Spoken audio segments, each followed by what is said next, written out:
യേശുക്രിസ്തുവിന്റെ അന്ത്യ അത്താഴത്തിന്റെ ഓർമ്മ പുതുക്കി ക്രൈസ്തവ വിശ്വാസികൾ ഇന്ന് പെസഹ ആചരിക്കുകയാണ്. പള്ളികളിൽ പ്രത്യേക പ്രാർത്ഥനകളും അതുപോലെ കാൽകഴുകൽ ശുശ്രൂഷയും ഒക്കെ നടക്കുന്നു. അരുൺ സോളമൻ പാളയം സെന്റ് പീറ്റേഴ്സ് കത്തീഡ്രലിൽ നിന്ന് വിവരങ്ങളുമായി നമുക്കൊപ്പം ചേരും. Arun, good morning. ചടങ്ങുകൾ എങ്ങനെ പുരോഗമിക്കുന്നു?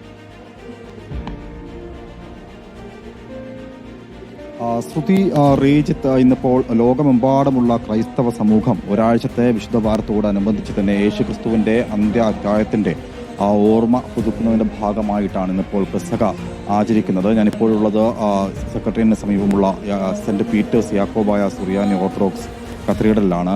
ഇന്ന് രാവിലെയോടുകൂടി തന്നെ കുർബാന ഇപ്പോൾ ആരംഭിച്ചിരിക്കുകയാണ്. ഇന്ന് ഈ കുർബാനയ്ക്ക് ശേഷം വൈകിട്ട് 6 മണിക്ക് സന്ധ്യ നമസ്കാരത്തോടുകൂടി പെസഹ ആചരിക്കുന്ന ഈ കർമ്മങ്ങളൊക്കെയും കഴിയും. ഇതിനുശേഷം നാളെ ദുഃഖവെള്ളിയാണ്. ദുഃഖവെള്ളിയോടനുബന്ധിച്ച് തന്നെ രാവിലെ 3 മണി നമസ്കാരത്തോടുകൂടി ചടങ്ങുകൾ വീണ്ടും പുനരാരംഭിക്കും. 11 മണിക്ക് വീണ്ടും 9 മണി നമസ്കാരമാണ്. ഉച്ചയ്ക്കായിരിക്കും ശ്ലീബ വന്ദനം 12:15 നടക്കുക.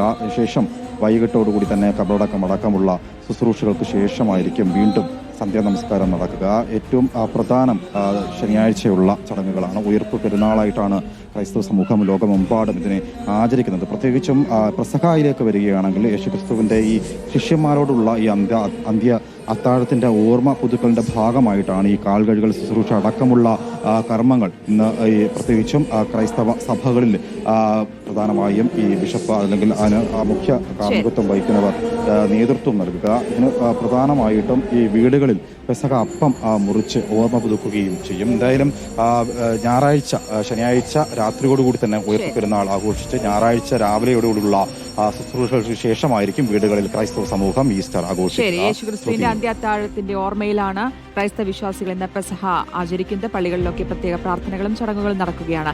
അരുൺ സോളമനാണ് പാളയം സെന്റ് പീറ്റേഴ്സ് കത്തീഡ്രലിൽ നിന്ന് വിവരങ്ങൾ നൽകിയത്.